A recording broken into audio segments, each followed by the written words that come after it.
same thing when you're doing something new, right? Or trying something like honoring your own boundaries, or maybe, for example, leaving conversations that are not productive. If when you do that the first time, it's going to feel weird, right? It wasn't necessarily immediately like, okay, yeah, that was the right thing. I feel great. Like, no, changing that dynamic and switching it, it's hard. And it doesn't necessarily feel easy at the beginning, but that doesn't mean you shouldn't do it.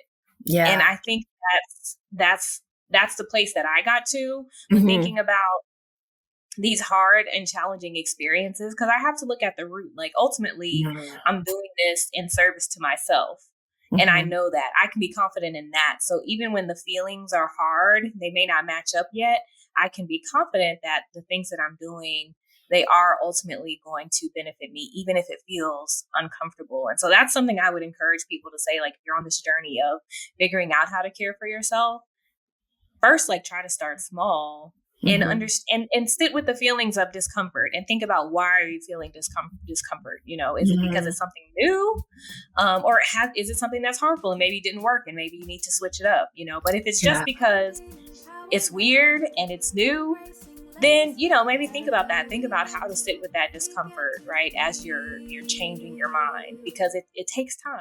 Hello, F.E.E.L Podcast audience. Welcome back today. I've got a new friend here with me, although by the time this episode drops, if you follow us on our panel conversations over on YouTube at Together We Feel, Daphne McGee will not be a new voice. You will have had a chance to hear from her already. But if you're more of a participant on the podcast side, she's a new guest for us here. And I'm excited to share her. Our friend Neva Talladen.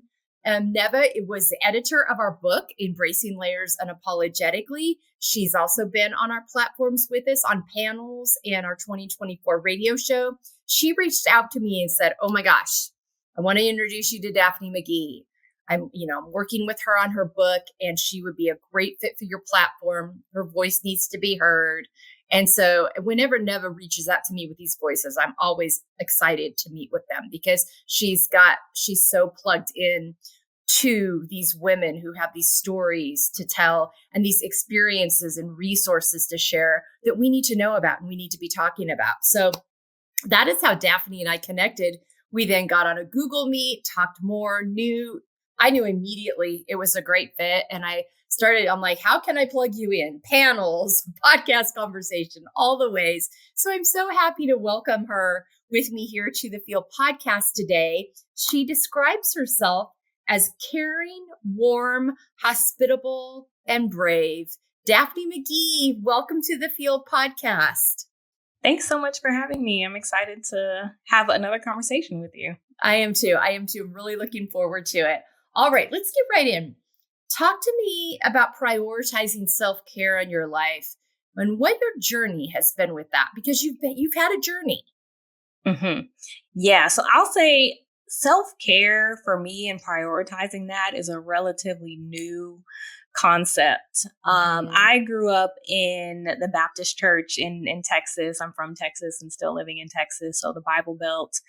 And self-care is not something that was encouraged in that environment. In fact, there are so many different scriptures and things that are used to tell us that we shouldn't focus on ourselves, that we should always focus on other people and continue to sacrifice and just let God take care of us, right? And that if we were focused on ourselves, then we were being selfish or maybe not being spiritual enough, not trusting God enough, and that we needed to trust God to take care of ourselves. There's even a scripture in Proverbs that says, lean not on your own understanding, and it's like, so in so many ways I was taught growing up that I did not need to focus on taking care of myself, that was a sin, not like God, anti-spiritual, just the wrong thing to do, that I had to be focused on everyone else. I am a big rule follower, so I was really good at all the rules that I was taught in the church. And that included purity culture, which was huge during the time that I was growing up. I was 7, and I remember being in church and the pastor holding up this book, and the book was I Kissed Dating Goodbye by Joshua Harris. Yeah. And I don't know if you've talked with people on this platform. He has since retracted that book. Joshua Harris has. Yeah. Yeah.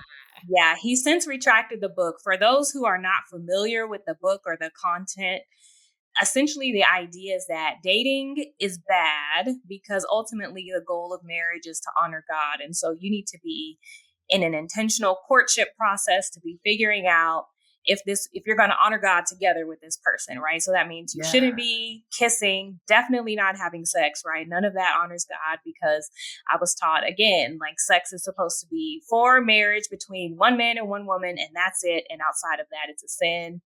And so, again, I was good at following all the rules. So I followed all the rules.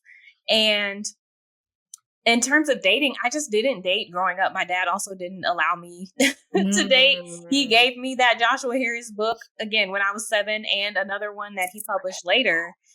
And so for me, I just kind of focused on my career. I was like, I don't know about this dating relationship thing. And my parents got divorced when I was finishing up high school, going into college. And so I was like, well, y'all have taught me these things about relationships, and now your marriage is over. And of course, the church had taught us that marriage is what you're supposed to do to honor God. Like, that's the most spiritual thing you can do. And God hates divorce, right? So I was just kind of like, I don't know what to do with all that. I'm going to go and focus on school. So I went and I got 3 degrees. Wow. Studied health education and went to law school. And when I was in law school, I met this guy in this church group or Christian student group, and he ended up kind of pursuing me. I remember he sent me a message on Facebook that was like, hey, can I pray for you on your finals? And when he reached out, I knew it was kind of weird. I was like, yeah, I feel like you're trying to play me. But I was like, you're talking about prayer. So, okay, I'll entertain it. And he ended up asking me if we could have a Christ-centered friendship.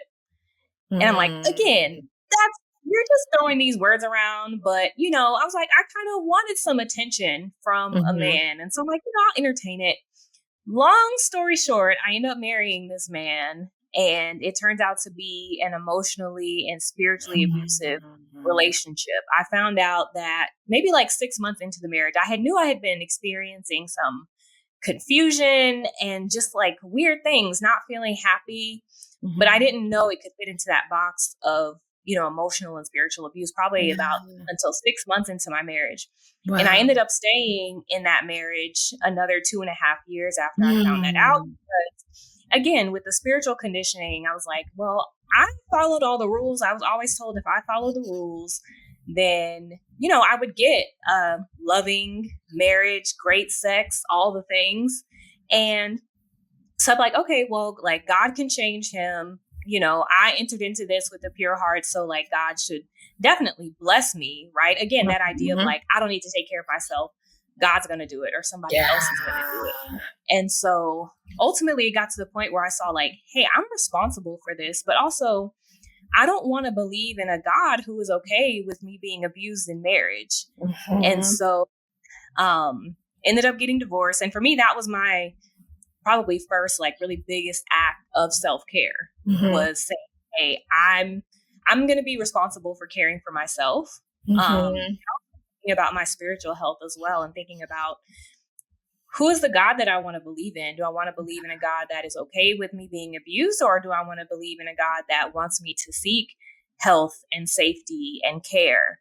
And so once I made that step to get divorced, I started questioning so many things about my faith in so many ways that it made me neglect myself. And so that was at 18 when I got divorced. And so ever since then, I've been on this journey of figuring out, how do I take care of myself? And then I started sharing that online and started working on the book, which you mentioned, with Neva. And I'm calling the book God Loves Divorce, kind of turning that idea on its head that God hates divorce. One, it's like, we can get into what that scripture actually means and is saying, but I think the idea for me is, again, we all choose what we believe in terms of spirituality or not. And I don't want to believe in a God that's okay with us getting abused and like wants us to stay and not leave when we can.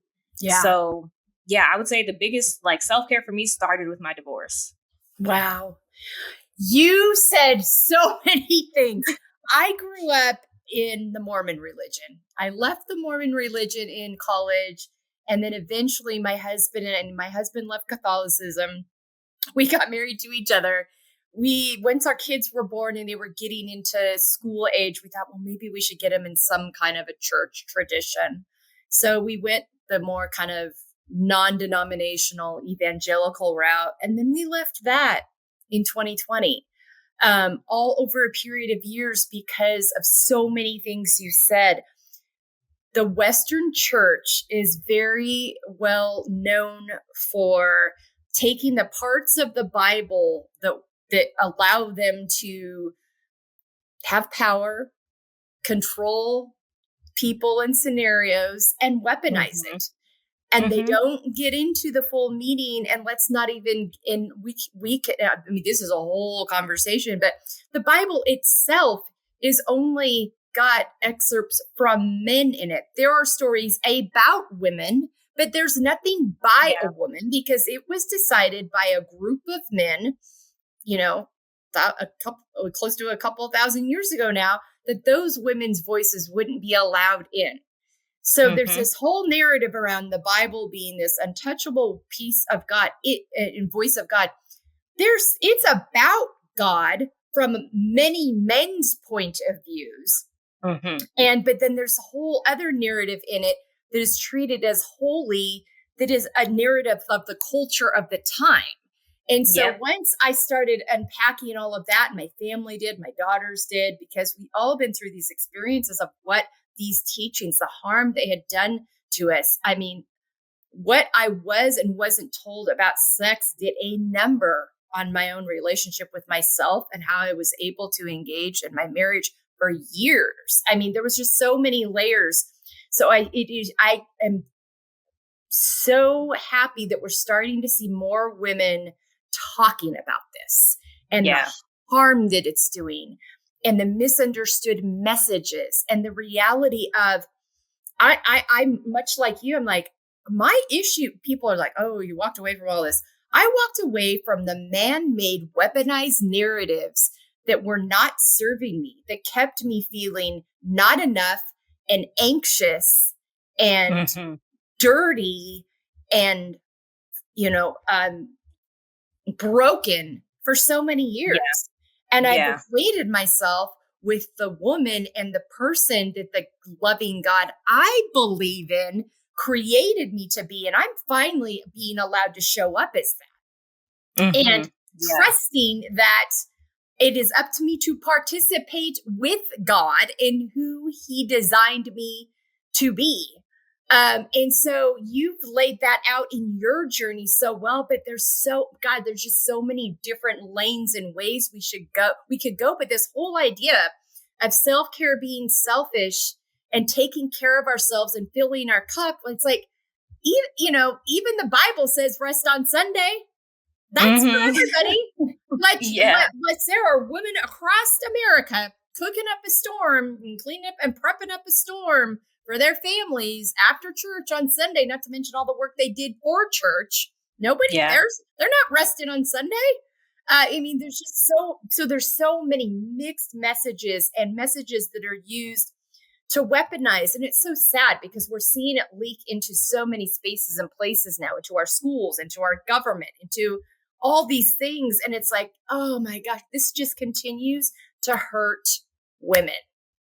And so that was a lot for me because it just awoke all of those thoughts in me. But the fact that you had to go through all of these things to finally get to a point of a loving God would not want me to live in this hurt, unfulfilled, emotionally abused and shattered state. This is not how it was supposed to be. And I'm glad I got there though. So many people don't. They don't. So many people don't. I think that's why I use the word brave to describe myself, because I was willing to ask those questions. I've always been curious, which has not always served me well in the church, especially growing up and asking questions about things that just didn't make sense. ultimately the answer was always, well, God's ways are not our ways, so you're not going to be able to understand, right? But it was just the people I was asking. Maybe they also had the same questions, but they weren't willing to go there and ask because of the implications for their lives. Mm-hmm. But I got to the point where I'm like, what more can I lose at this point? You know, I have so much that I could possibly gain by asking these questions and seeing like, what type of God do I want to actually think about and serve and worship or not? So many people don't get to that point though, where they're okay with asking the questions. And I feel like that's where it all starts, honestly, where self-care starts, is looking at what's happening in my life, right? And like, what are the things that are causing me harm and pain and strife and also joy and pleasure, right? Mm-hmm. And how can I pursue those things that bring me joy and pleasure? And how can I eliminate harm where I can? I mean, life is hard, right? So I'm not saying everything can be easy if you just, you know, like drop all these narratives and indoctrination. But where are places where I'm making it harder than it needs to be? You know, and where are some places that I can provide some relief for myself? And again, even to get to the point of asking that question requires a willingness to let go of some things you may believe, which is hard, right? I get it. Like changing your mind. This is what I tell people all the time. The biggest thing that I did in terms of like leaving my marriage was changing my mind. That's where everything started. But that's one of the hardest things to do, especially when you believe something for so long. You're around so many people that believe things. You're alone in asking these questions. It can be really challenging, but I feel like that's where change can truly start. Yeah. Yeah. It's that releasing the fear and trusting yourself rather than believing, oh, sinful nature can't be trusted, can't trust yourself. No, it's that letting, because the fear is used to kind of keep people in place. 1,000%. And it's why so many people never leave. It is because of the fear. And it's like, my God is not a God of fear. My God is a God of love. And if fear is the narrative and it's discouraging my curiosity and learning, then that just doesn't work for me anymore. I mean, that just is not in alignment with all the ways and spaces I was created to be. But it's all these little narratives that they use to keep you kind of in line, so to speak, to match the narrative. So you had the courage, and it takes a tremendous amount of courage, because when you've grown up but once you do a little, you step outside and you're like, oh, I can breathe. Like, so talk to me about what it felt like when you did that. Literally, I could feel just relief in my body. I could feel tension leave my body. I was sleeping better. This was before my divorce was final, but once we decided to move forward with it, you know, and separate, I could feel so much relief in my body from just trying to hold things together. I felt that in my body, and I felt so much confidence, especially like you said, kind of seeing your decisions be positively reinforced. I remember there was a time close to the end of my marriage where I made the decision to take a road trip to a family event without my then spouse, because the morning we were supposed to travel, he picked a fight. And that's that's a dynamic you see in emotionally abusive relationships, is people intentionally ruin celebratory moments or happy occasions. And so I had seen that that dynamic happen over and over. And so by that point in the marriage, I had decided, okay, I'm just gonna, you know, kind of set my own boundaries and know, like, all right, I don't want to I'm not going to engage in the back and forth. And also, I'm not going to travel with you if if this is what you want to do. And he said, okay, well, I'm not going to go. And I'm like, okay, well, I am. So I'll see you later. And just following through with that, just gave me so much affirmation. I was able to go and spend time with my family who loves me and cares for me. And I've always enjoyed spending time with my family. And I think one of the dynamics in abusive relationships is trying to isolate people, from their family and from their loved ones. And he wasn't able to do that. And so I know that's another reason why he was probably picking a fight that day. But making the decision to go on the trip by myself, it reaffirmed that I know what I need to do to take care of myself, and I can take those steps. And so that was, I don't remember what your question was, but well, I was I think it was about courage. Oh, yeah. How it felt. That's what it was. It was how it felt whenever I started to take those steps. And so, so much courage.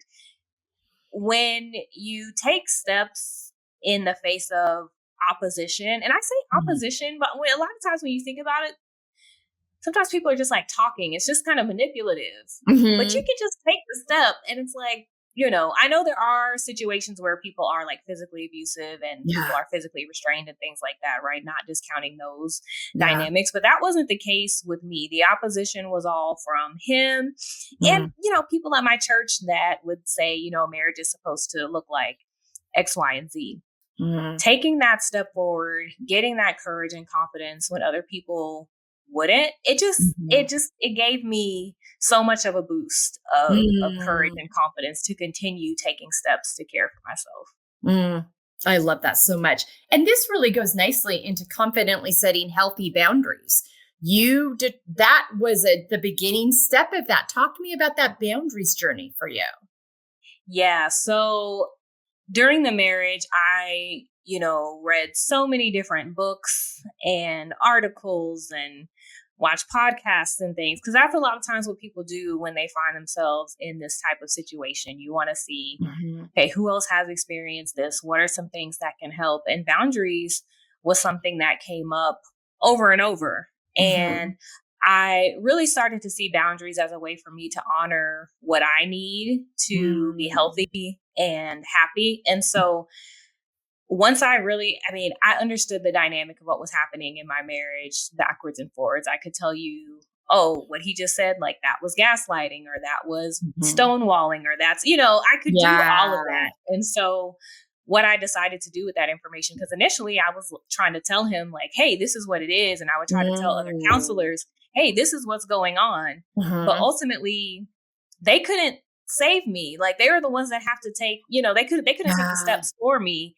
And so I'm like, okay, I'm going to have to do something different in these conversations. Like if I know a certain type of conversation is not going to go well, I need to think of my boundary that I can implement for myself so that I'm not stressed out by these conversations, wasting my time or energy or whatever else. And so it kind of started with, if there were certain conversations and I could see that there were certain things he would do to get us off track, I would just say, hey, can we talk about X, Y, and Z like we were? Or do you need some time, or do you need a minute or whatever? Or I would say, I'm not interested in talking about that right now, maybe later, or maybe we'll come back to it or not. And it was small things like that I did to honor my own energy and take myself out of the dynamic, even before I got divorced, right? Because I was still at that point thinking that I would stay married and I would just need to kind of figure out the dynamic in my marriage and figure out how to honor myself and honor him. Because what was happening before was that I would get so frustrated trying to get him to care about me, right? To engage with me in a way that is healthy. And it got to the point where I was getting so angry. I was like throwing clothes and shoes all over our bedroom. And like, there was one time where I kicked over his hamper and I was just yelling. Like, I was just so frustrated because he would not do what it was that I thought was reasonable, right? That I was asking. And so that was really the wake up call for me, that I was like, okay, I need to take care of me. I'm not acting in a way that's in alignment with my values. I need to step back. I need to figure out what I need to do for me so that I can move forward in a way that honors me, honors God. Because I was like, this whole thing was supposed to be to honor God. And what I'm doing is not doing that.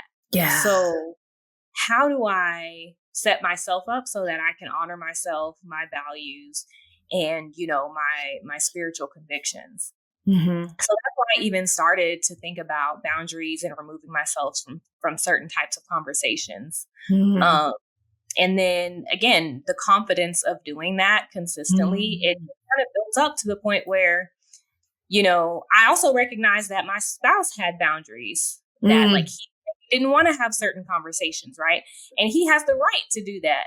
And it just essentially got to the point where our boundaries meant that we could not coexist in relationship. And ultimately, he was the one that ended up leaving our like shared space and kind of saying he was done. Even before I did, right? Like I was working on Margaret. I knew I was going to leave eventually, but he wasn't getting what he wanted from me in the relationship anymore because I was focused on taking care of myself. Yeah. And so just starting small was saying, hey, maybe I'm leaving this conversation. It ended up building up to the point where I was able to be confident and say, hey, I'm leaving this marriage. And then ultimately I ended up leaving the church where I was as well. Yeah. Yeah.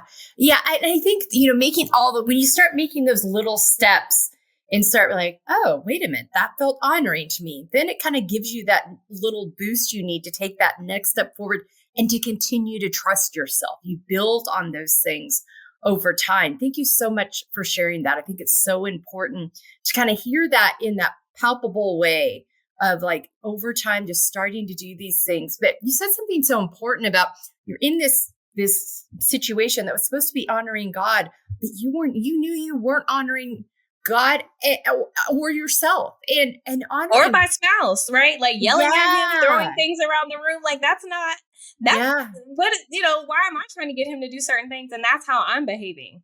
Yeah. Yeah. And so, you know, identifying that too, because I think, you know, to honor and, you know, anything, whether it's a higher power of God, however you look at this, whatever your spirituality is, honoring yourself is honoring the creation. And when you're honoring the creation, you're honoring the who created you. I mean, and honoring the creation is living in authenticity to yourself, your values, who you were made to be.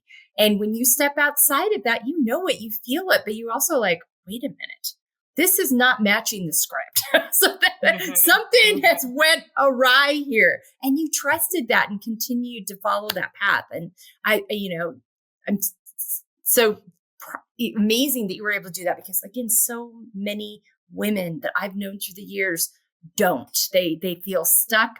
They aren't willing to get out of it. Sometimes there's other dynamics involved, especially if you have children. You've been with me on panels in the past where we talked about the fact that you were thankful that you guys didn't have kids because that simplified the fact that one, there wasn't they didn't have to be considered in this process, and two, it meant you could have a clean break from this abusive individual as well.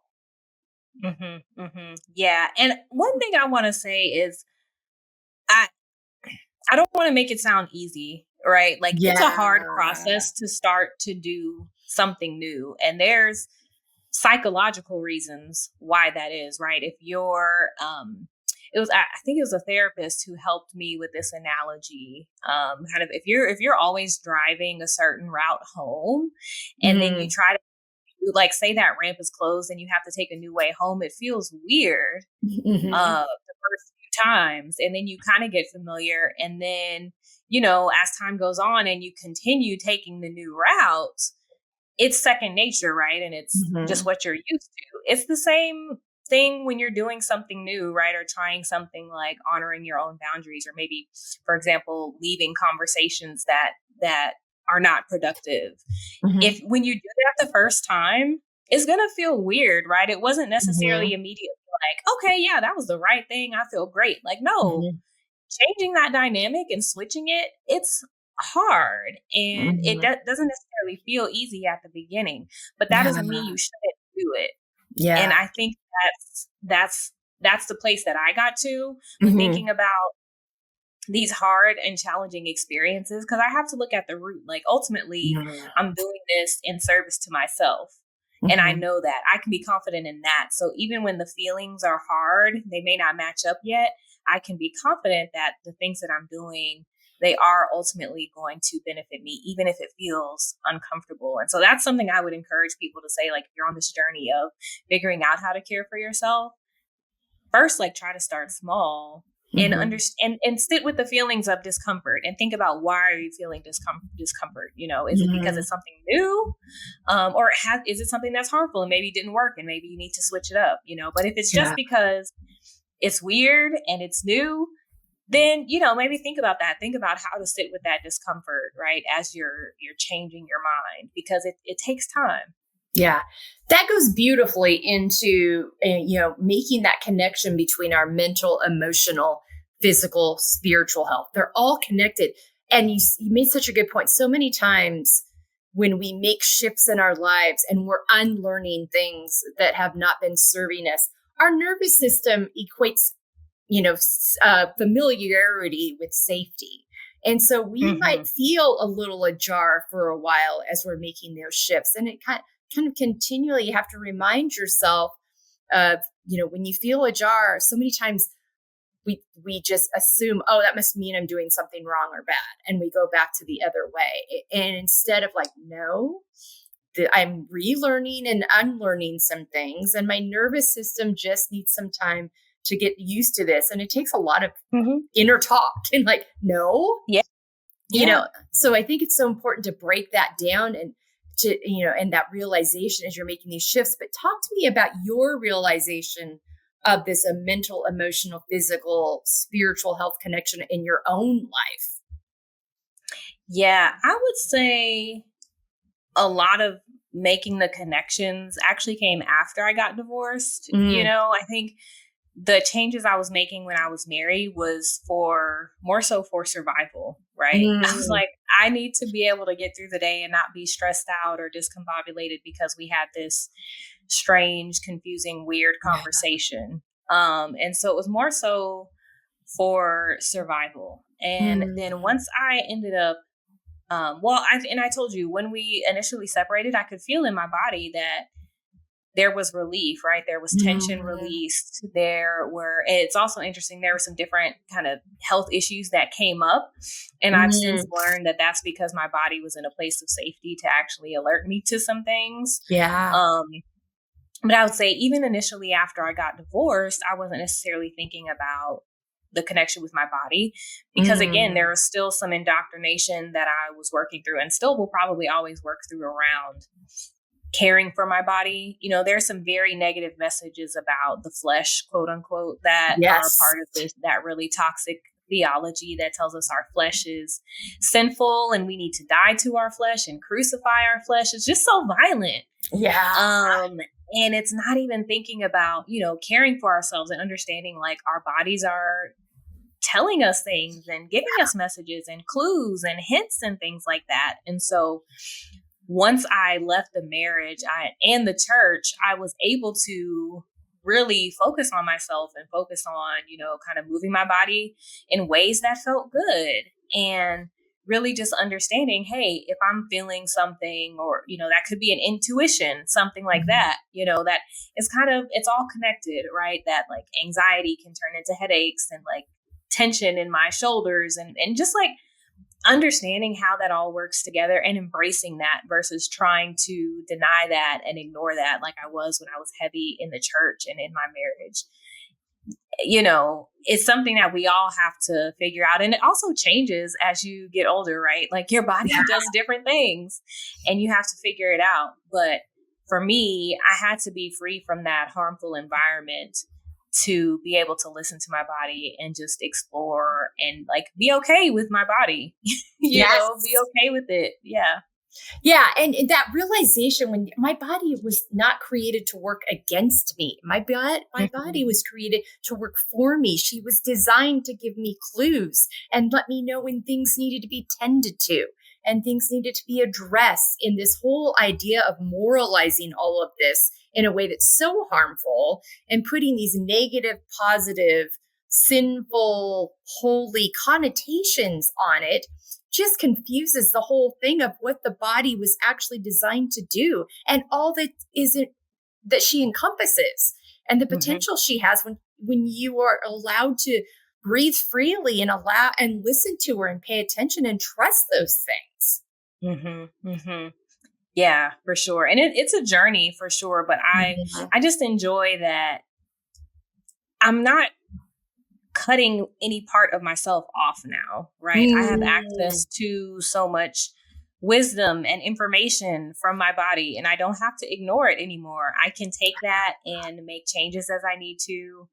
and make changes and adjustments. And also that can give me information on how to nourish and care for myself, so I'm glad to be in a place where I have access to that. I'm not ashamed of it. I'm not trying to ignore it. I'm not trying to turn off certain signals, push them down, because like at a certain point, if you continue to ignore it, like, things might just go away, or it'll just get louder and louder until you can't. Yeah. It usually, when it comes up, it doesn't usually come up in a pretty way. I mean, so we weren't meant to carry all of that unprocessed, ignored stuff. We weren't meant to. And so there's such a freedom, I think, too, that goes with, you mentioned already that I don't have to shut parts of myself off anymore. I'm able to tap into all of it and pay attention and give love and attention and to all of it. Yeah. So good. So good. And this has really opened the door for you to really show up for yourself unapologetically, but also others. I mean, this book, I think, is such a manifestation of that. The work you do in your professional life is a manifestation of that. So talk to me about this journey of like, okay, I found this way to tend to myself in a way that I know is healthiest for me. I think I might be able to offer something to others as well. When was that moment? Talk to me about that kind of evolution. Yeah, well, I've always been kind of vocal online about my faith and how I felt like my faith was beneficial to my life. I kind of look back at old Facebook posts and cringe on just how I do too. uber spiritual. Yeah.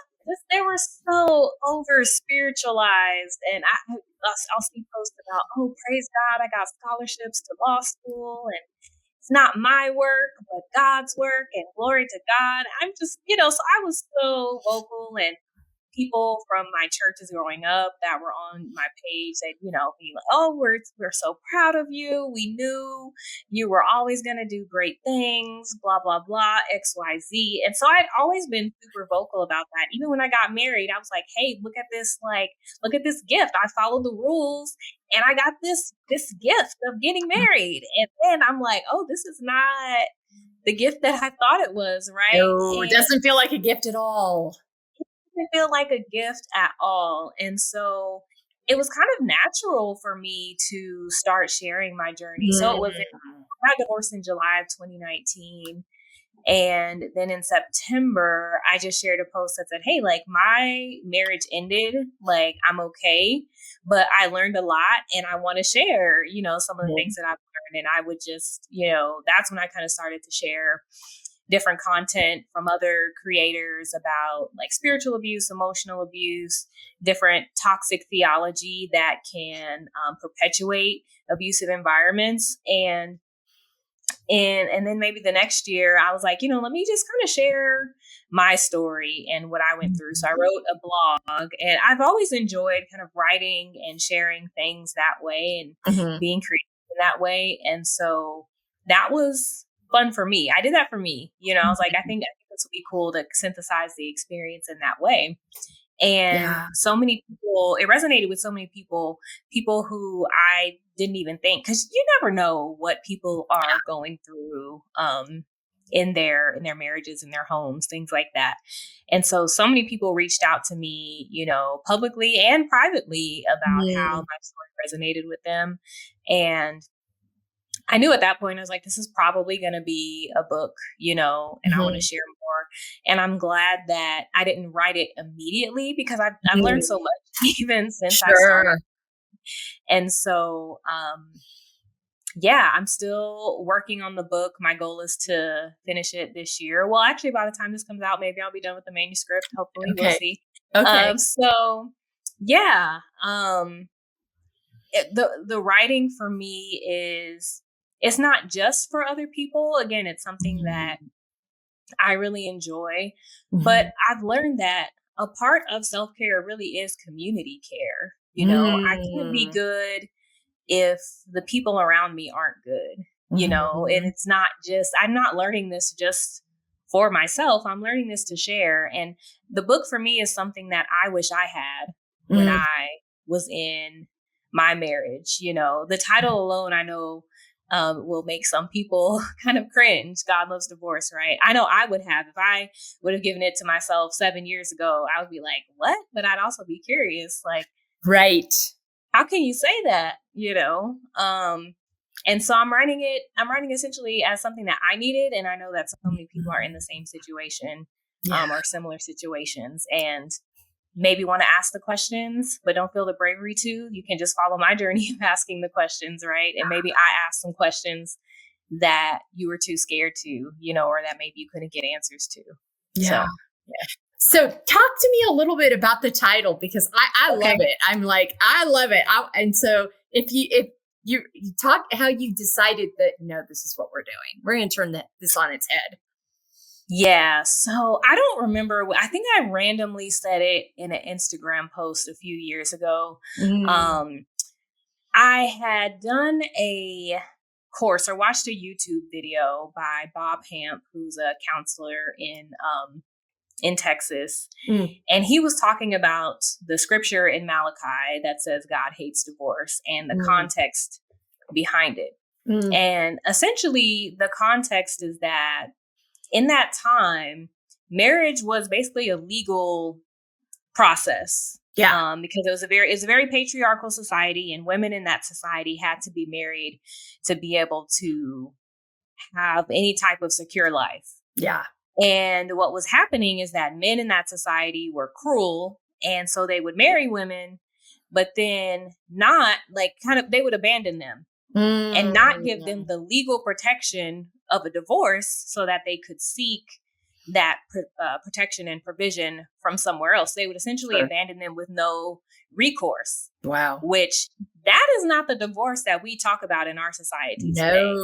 And so I want people to understand that the divorce that we talk about in our society today is not in the Bible. Yeah. Marriage that we talk about in our society today is not in the Bible. Yeah. But kind of seeing and understanding more of the context, it showed me, okay, so God hated the cruelty. God hated the abandonment of, these women not being able to get what they needed.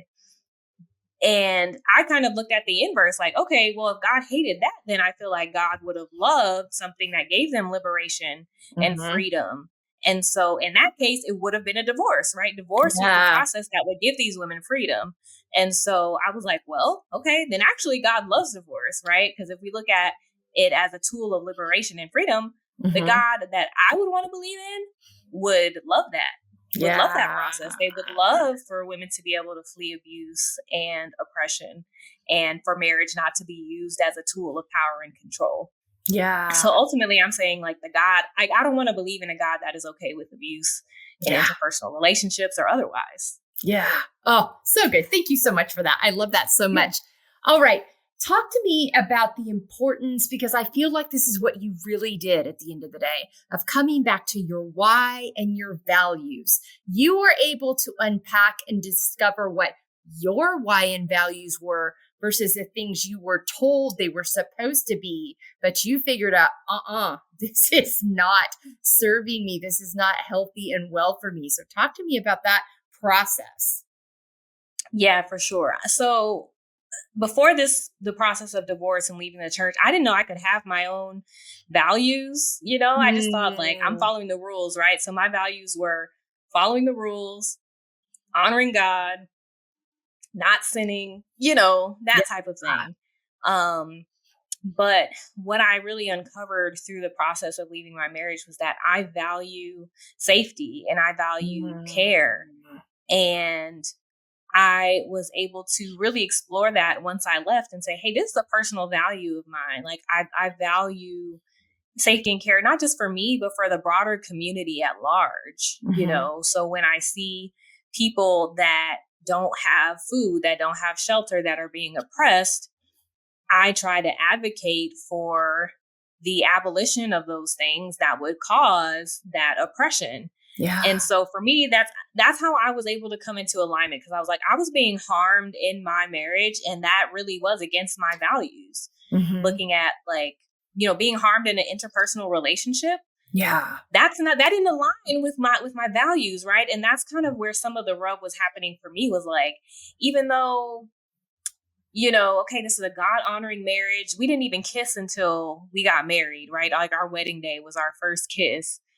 I was like, this is not feeling right to me. And so I was able to identify, like, I value care and safety. And, I value people being able to relieve themselves from harmful situations. So I really just had to kind of look at my life and the actions I was taking to uncover what my values were. And even now, thinking about community care and what does that look like, because I think some people will see self-care, and I know you've talked plenty about self-care, how it's not always like a surface, let me go take a bubble bath, whatever, let me go shopping.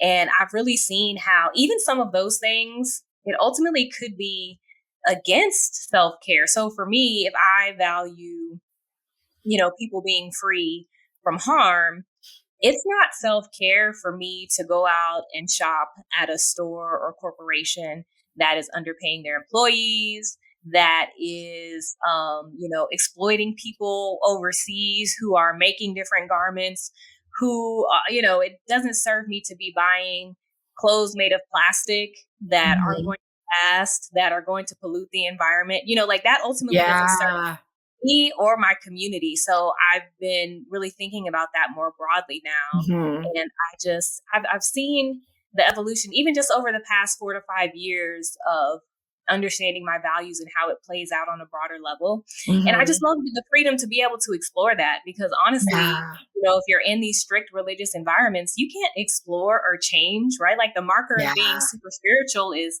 staying the same and firm foundation and being rooted. And it's like steadfast. Steadfast. But it's like, if you get new information, you should be able to change your mind based on that, right? Like maybe something I thought is harmful to people and I didn't know, I should be able to change my mind about that. But and I'm in an environment now where I can, right? And the implications are that I can care better for my community and myself when I change my mind. Yeah. Yes. I love that so much. I think, that curiosity piece really has served you and stayed with you, that you even had as a kid, they tried to tamp out of you. And that's something I know that I've really tapped into too. When I start feeling, that, because I know that curiosity and comfort can't coexist together. And I'm not talking about comfort in being safe and well. I'm talking about the comfort of not moving from something when you're getting an inkling that maybe something's quite off and you tamp it down because you've been told that there's only one route to go.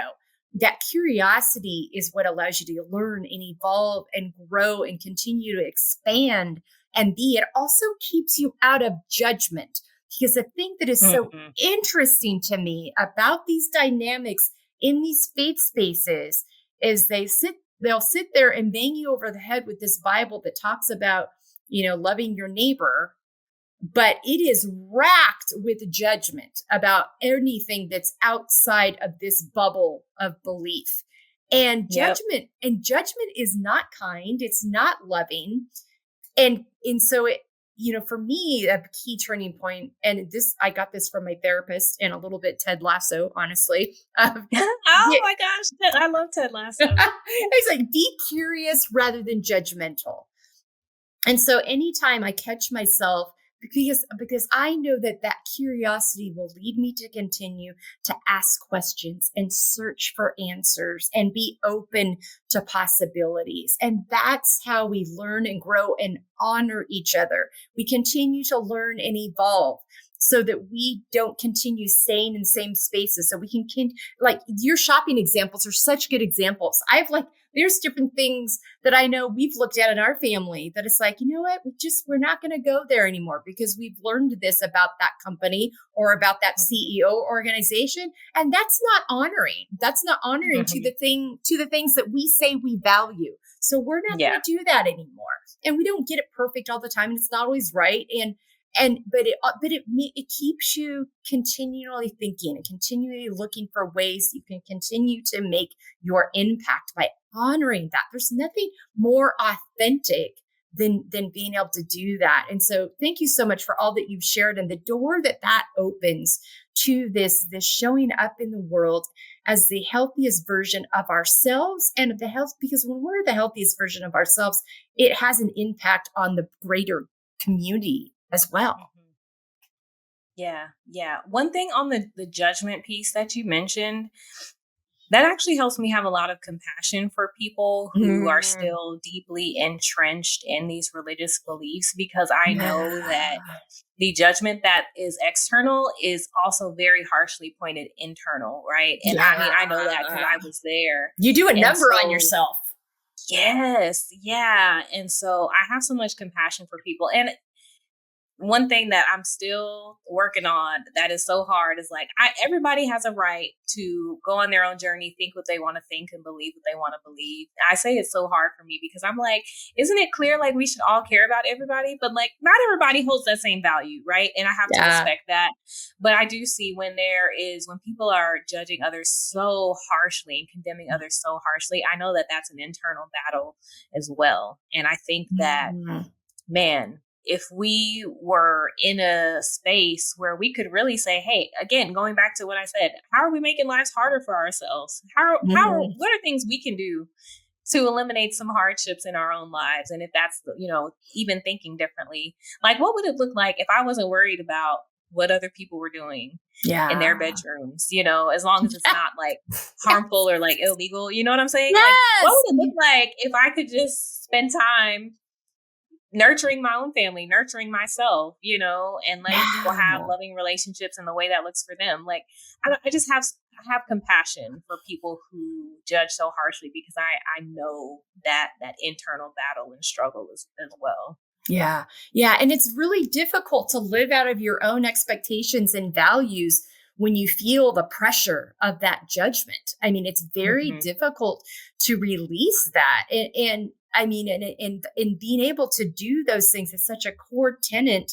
But yeah, you think about all the energy we spend judging and worrying about what all these other factions are doing that on a day-to-day level have no impact on your life.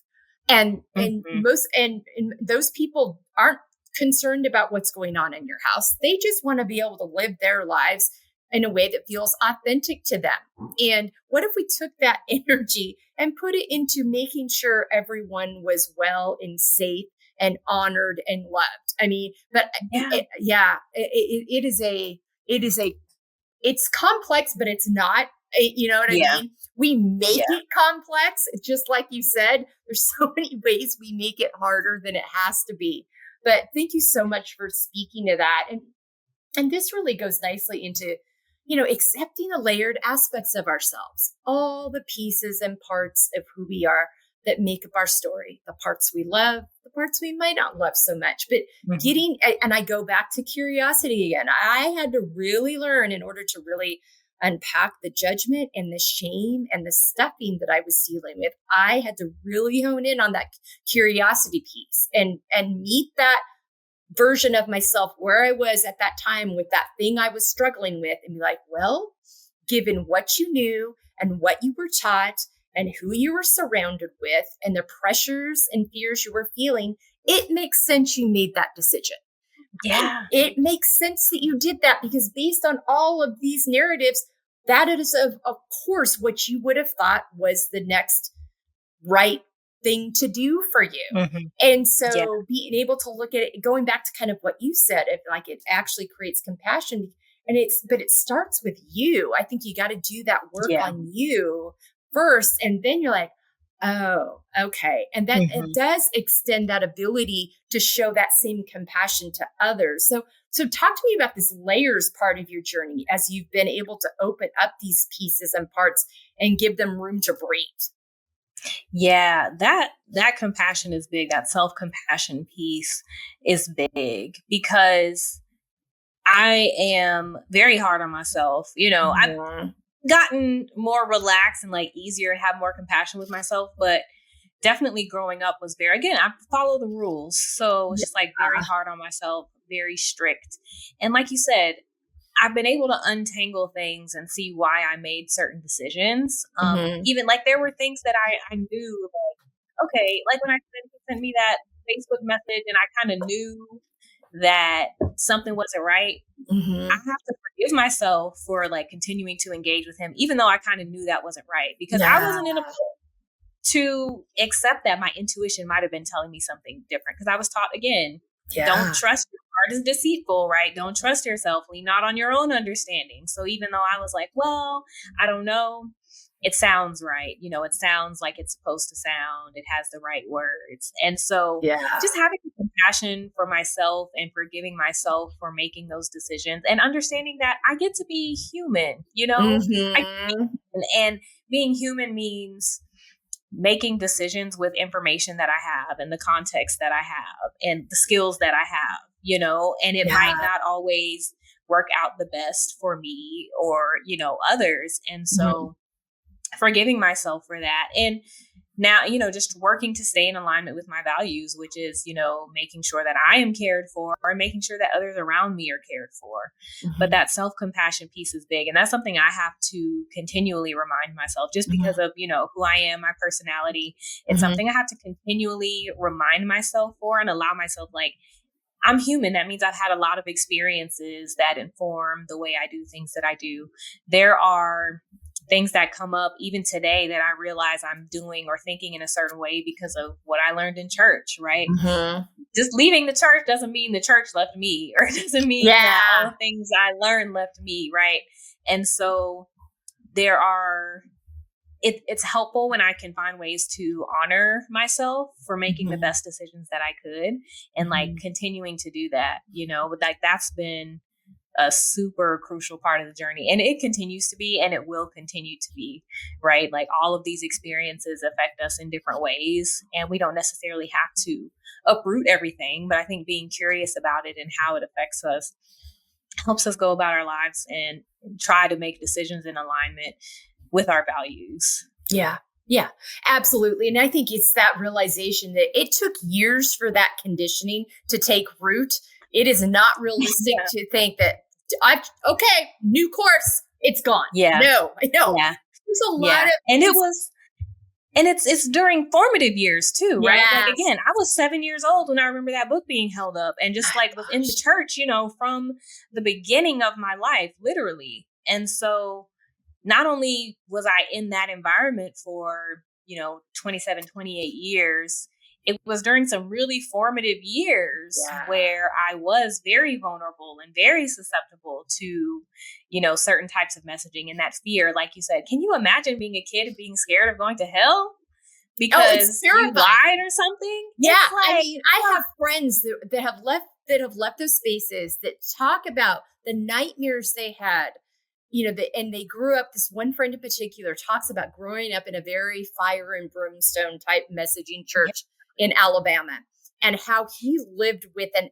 absolute horrifying fear that if he just didn't walk completely lockstep, he was going to hell. Because because we're still, as children, you're still learning how to process all of these feelings. You don't have the emotional maturity to even know the right questions to ask. And in these environments where curiosity in those spaces is not encouraged, then you really don't feel like you can open up. So the amount of fear that is embedded so early on, and the wide impact it has is really startling.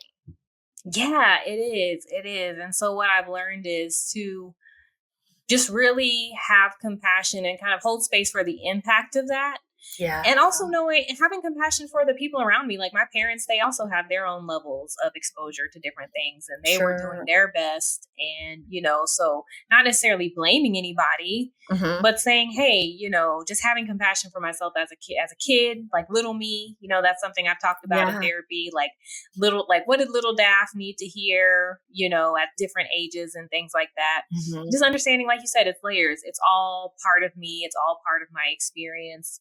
And so now holding what serves me and letting go of something that was kind of ingrained, but, saying, hey, like that doesn't serve me now. And so I'm letting go of that. Yeah. But I'm not beating myself up for believing it for so long. Right.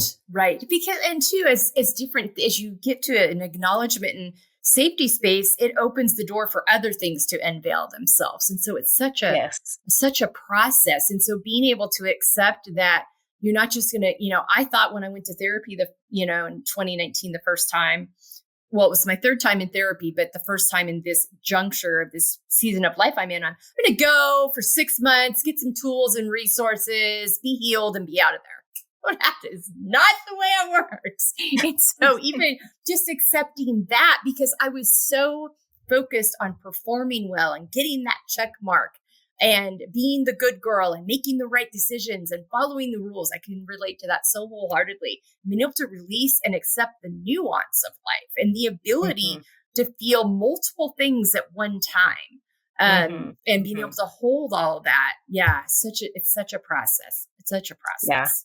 Yeah. Acceptance is where I got in therapy. That's like, ultimately, that's it. That's the thing that I need to do is acceptance, right? Acceptance that life is hard, acceptance that I can't control other people's responses, acceptance that I can't control my body all the time, right? How I've been having like joint issues and things like that. And I can't control that. I can control how I'm nourishing myself. I can control how I'm moving, right? And I can control my thought patterns about these things, right? Like, am I moving because I'm mad or am I moving because I enjoy it? Yeah. Am I finding movement that I enjoy? Am I finding things to do that, that I enjoy and taking care of my family and spending time with them, that type of thing. Yeah. But just accepting that life is hard and there's going to be hard circumstances. And sometimes we have limited choices and that's just life. But accepting that really is where the peace is to be had. Yeah. So good. So talk to me in living out F.E.E.L, which is what you are doing, finding empowerment, embracing layers. Talk to me about the impact that has had on your relationship with yourself, as well as your relationship with other people. Yeah. So, kind of how I already talked about, I've been able to have a lot more compassion for myself. And I've been able to embrace my curious nature a lot more. I realized that, I've always had that, but, it was getting shut down when I was young just because people didn't necessarily know how to handle that. And I haven't talked to my mom recently about it. And she's like, oh, all your questions, you always had questions. And now I am, how old my mom was when I was 9 years old. And so I'm just thinking like, I can imagine having a kid ask me all these questions now. So I'm like, okay, it helps me have not only more compassion for myself, but for her, right? And understanding her journey.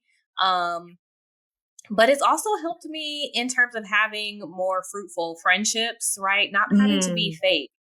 A lot of my friendships in the church were rooted in, again, us following the rules and holding each other accountable, quote unquote, for following these rules and performing in a certain way. Because again, we don't know what everybody's doing outside of our time together, but we had to perform a certain way, right? And we couldn't really be authentic. And so I've been able to have some really fruitful, authentic friendships and also romantic relationships now. I've been with my current boyfriend for 2.5 years and have been just able to be myself and be accepted for that. And that's just such a great feeling and a contrast to how I was in my marriage. And I'm able to see how a relationship can actually be fruitful and beneficial for me, and just like pleasurable and being able to enjoy it. Like those aren't reasons I was in relationships before, but now being able to have that,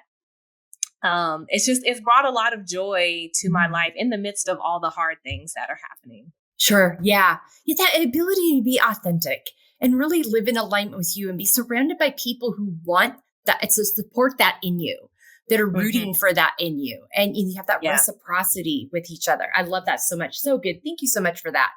As we wind down, share with me 5 activities that nourish you. So when I think of nourish, I can be literal sometimes. So drinking water, my mom, I remember growing up, I know this is supposed to be rapid fire, but let me give you like a quick detour. I remember growing up, anytime I would tell my mom something is wrong, my head hurt or whatever, she would say, drink some water. And I would be so annoyed because I'm like, that's not going to fix anything. But now that I'm older, I see like, it really does fix things. Yeah. So, drinking water nourishes me. This year, more recently, it's been reading rom-coms. So there's several series I'm going through. I've been on a kick of baking things with brown butter. Brown butter is so good. It's so good. God. It's so underrated, and it's so easy to do. Yes. My oldest daughter introduced us to that a couple of years ago, and it changed. She made this brown butter cake. My God, it changed my life. It's so good. Yeah. It's so good. So that's been definitely nourishing me. Probably about the past 7 months, I've been like, what can I make with brown butter? So that's been fun. Spending time with my family and friends. Mm-hmm. And then also like watching really good TV shows. You mentioned Ted Lasso. And what else have I watched this year? Duster on HBO Max, which is really good. And Paradise. Yes. Wasn't that intriguing? I can hardly intriguing. I know. I can hardly. I'll watch anything with Sterling in it. He's so good. Yeah. I'm big. Yeah. I'm a big fan of his. But yeah, that was such a. Yeah. Me too. I find those. I love those shows that allow me to. It's not like a numbing thing. It's just allows me to not be so in my head about all that's happening in the world. It's like just give me a space I can escape to for a little while and see, and get kind of wrapped up in a different kind of story. And I get the rom-com thing too. I can totally dive, especially in this time, I can dive into a good book like that and just get lost in the story. I love that so much. Yeah. I love it. Yeah. All right. And I just love also on the reading and the TV, just really quick. It helps me imagine new things, right? Like I've been in my journey, I would say I identify now as an abolitionist, right? And a lot of that is about imagining a new world or a different world than what we have. And consuming like content like, books and TV, it helps me say, oh, this was in that person's imagination and they just brought it to fruition. So like how much more could we do with our imagination and like looking to try to build a new world? So I love that so much. Do you think that comes from your work as an attorney? Because you're very much an advocate in that world of helping families. I actually don't. It's interesting because I feel like my work as an attorney has showed me how much the law really supports the status quo and how things are now. And I've learned that just because something is legal doesn't mean that it's right. And just because something is illegal doesn't mean that it's wrong, right? Yeah. Like the law doesn't legislate morality. So I actually kind of see that as two separate things. I do love that in my work, I've been able to really help and support people, but I don't see that kind of supporting like a different future, right? I'm envisioning something totally different for the future. That's not necessarily what we have now. Yeah, I love that. I love that information in that. And I knew a little bit about that, but I wanted you to speak to that because the nuance of you like, oh, wait a minute, because we're brought up, and I know this is not rapid fire at all, but we're brought up in this. Sorry. No, it's okay. Because we're brought up in this society, especially in the United States, to believe all these wonderful things. There's so many things that aren't addressed. I don't have to tell you, there's so many things that aren't addressed. There's so many things we're being pushed away from. There's so many things we don't talk about, that we didn't learn, that we aren't addressing, that we aren't speaking truth to, that we aren't healing. And so I think too, when you work in that capacity, it's a really important lesson to learn that it's so much more nuanced than a law. There's so much more that goes into it. And laws are made by humans, and humans have their prejudices and their biases, and especially in different parts of the country that inform these laws. And it doesn't automatically mean that they're right or, not to be questioned. And again, that curiosity piece in you, I'm sure brings up like, what would it look like if, but I love, I love that imagine. I think we have to continue to be able to imagine something healthier because it's what gives us hope to keep moving forward. Yeah, for sure. And that is how I can find hope in these challenging times, is knowing that, what we have now was made up, right? Like somebody made it up, and we can make up something different, right? Yeah. Even if that is just us in our own lives, in our communities, right? That's where it starts. We start with ourselves and our communities and our sphere of influence. Yeah. and, hope that other people have the same, right? And start to connect based on shared values and things like that. But really just caring for each other in our communities. Like that's where it starts. That's where we can envision what a healthy, safe future looks like. Yeah, 100%. And you hit on something so important. It's starting with yourself, creating that healthy relationship within you, which then sprouts out the desire to have that healthy relationship with other people and your community, and how you can show up in a way that impacts that in a way that's healthy and loving. And then you have that spill out effect. It's so, yeah, absolutely. Thank you so much for all of that. 5 words on how you want to feel the next 6 months. I'll say supported, grateful, hopeful, loved, and nourished. So good. All right, Daphne, tell people where they can find you, follow you, how to track when your book is available. All of these resources will be on our website at embracinglayers.com on our resources page. Don't worry, listeners, but share real quick right now with everybody the best places to find and follow you. On Instagram, you can find me at God Loves Divorce. That's my primary social media platform right now. And my blog that I mentioned is on my website, godlovesdivorce.com. On both of those places, probably more so Instagram, I'll be sharing the progress of my book. I'm wanting to pursue traditional publishing. So, and I'm wanting to share that journey. So we'll see. You can see what's going on there. Okay, that sounds great. Any last thoughts you'd like to leave with our listeners today? Just take care of yourselves and take care of your people. Yeah. So good. Daphne McGee, thank you so much for being with me today. I feel like we could have talked forever. There's so many directions our conversation should go. And I'm so thankful for all that you bring to the world, how you show up in it, your courage, your willingness to speak up and be a voice in this process, in this space, in this time that we're living. I'm so thankful that Neva connected us. Can't wait for your book to come out. Can't wait to see that. I know it's going to be so supportive and helpful to so many women. And so thank you so much for how you show up in the world. You bet. Yeah. Thank you for having me and for your platform as well, for, just showing all types of different perspectives and just the different things that people are doing. It helps bring us together and know we're not alone. So thank you. Yeah, absolutely. Oh, I appreciate that so much. Thank you. Thank you. Yeah, that's why we're here. I mean, honestly, that's why we're here, is to give voice to these, to all of us, these pieces, these places, spaces. I'm getting so excited I can't talk. To be able to, so we know how to show up for each other. So we know how to show up and support each other unapologetically, and also ask for that support, and in doing it in ways that invite nuance and curiosity and love, and in not getting locked into one way of being. There's so many layers, which is why I call this the Embracing Layers Network, to our stories of learning how to show up for each other in these spaces so we can create the space that we want this to be in the world, so we can show up safely as women, as our full authentic selves. It's just such a passion of mine, and I know that's a passion you share as well. So listeners, it's all here. Go to embracinglayers.com and connect with these resources. We're so thankful to have you here with us today.